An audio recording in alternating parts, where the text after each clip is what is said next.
RMC, Apolline Matin. Dupin quotidien. Votre chronique consommation, vie quotidienne, avec vous, Marie Dupin. Pas assez de sport, trop de temps passé devant les écrans. L'ANSES alerte sur la sédentarité de nos ados. Oui, le constat de l'Agence de sécurité sanitaire est assez inquiétant puisque 2/3 des ados de 11 à 17 ans, selon cette étude, passent plus de 2 jours devant les écrans et qu'ils sont en dessous d'1 heure d'activité physique par jour, qui sont des seuils de danger. 17% des ados de cette classe d'âge sont donc encore plus à risque parce qu'ils cumulent moins de 20 minutes d'activité par jour et plus de 4h30 devant les écrans. Ça fait pas mal, sachant 4h30 par jour ? Ouais, 4h30 par jour devant les écrans et moins de 20 minutes d'activité physique. Et d'ailleurs, tout est lié.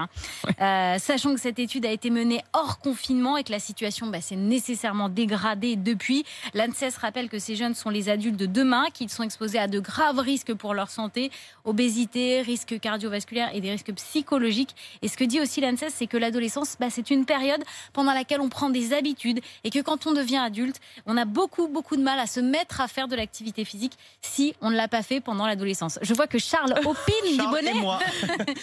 On Et opine tous. On opine tous. Moi aussi, en fait. Vous nous faites rajeunir ce matin. Je me sens ado.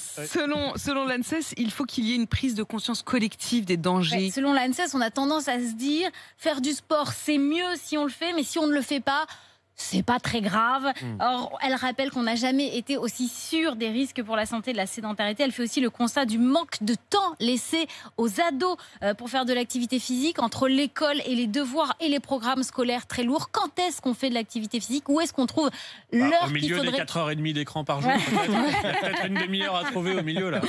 Elle appelle donc à la responsabilité des parents en poussant leurs enfants à aller à l'école à pied ou à vélo, par exemple, à prendre les escaliers pour faire un petit peu d'activité tous les jours. Mais elle appelle aussi les pouvoirs publics à réagir pour que la place de l'activité physique soit vraiment considérée comme elle devrait l'être. Surtout que c'est quand même pas la première fois que l'agence sanitaire alerte sur cette question. En 2016 déjà, l'ANSES avait appelé les pouvoirs publics à lutter contre la sédentarité des adolescents. Elle estime que trop peu a été fait depuis.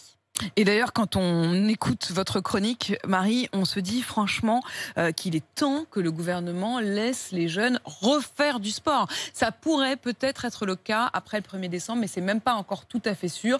Les ados qui ont des activités sportives, et là encore, qui ne peuvent pas y aller, confinement oblige. Merci beaucoup, Marie.